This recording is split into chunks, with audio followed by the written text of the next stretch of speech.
All right, chances are a partridge in a pear tree and 3 French horns are not on the top of your holiday list or anyone in your families. They are most likely have been replaced by iPads and flat-screen TVs. But still, for the last 27 years, PNC Bank has been tracking the price of the items in the 12 Days of Christmas song. So we're going to see where the index in this year is priced with PNC's James Dunigan, who joins us from Philadelphia. Jim, thanks so much for joining us. Pleasure having you. Safe to say that most people don't want these things, but it's still, this index has become somewhat economically significant, hasn't it? It has. Over those 27 years, as you talk about, we've seen a lot of times where it correlates with the government CPI. Not the case this year, as the index is up 9.2%. Let's talk about inflation and what you've seen over the last 27 years, and maybe more importantly, what you've seen over the last year or so. Well, as we look at the prices of the items in the 12 Days of Christmas, again, the true loves will likely be singing the blues this year. Many of the items, top of the list is the French hens and turtle doves. French hens are up 233%, turtle doves up 78%. And no surprise, gold rings, with what we've seen in the price of gold this year, are up 30% in the index. French hens. I thought it was French horns. I know you did. That's okay. How many birds are in this index? Why we love You've got geese, hens, partridges. Hey, Jim, let's talk about those French hens. They're up 233% year over year.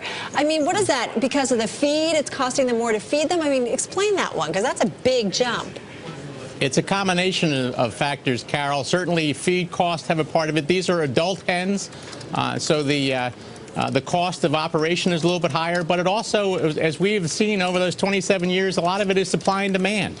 That drives year from year some of that volatility. But right. I think this year primarily around feed costs. You know, Jim, we have a lot of fun with this report. Whenever it comes out, we all kind of jump on it. We go through it. We look at the differences.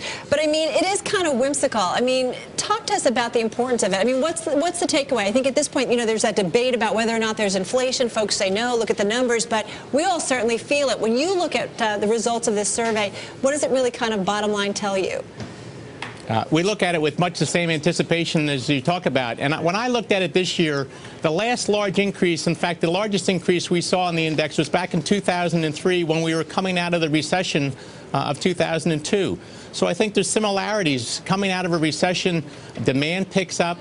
You're going to start to see more lumpiness in the basket of goods that you look at from an inflation standpoint. So if you look at the government CPI, you'll see many of those components up over 4 or 5%, while the majority of the index is still flat to down a little bit. So I think coming out of a recovery, we're going to start to see different pricing paces for different kinds of commodities, and consumers are going to start to see that, right, which is going to start to fuel some of those fears of inflation. It's certainly an interesting perspective. Hey, Jim, thanks so much for joining us and breaking it down. We appreciate it. I'm going to find out. Always a pleasure, Carol. Thank you. Be well. I'm going to find out how you price Lords a Leapin'.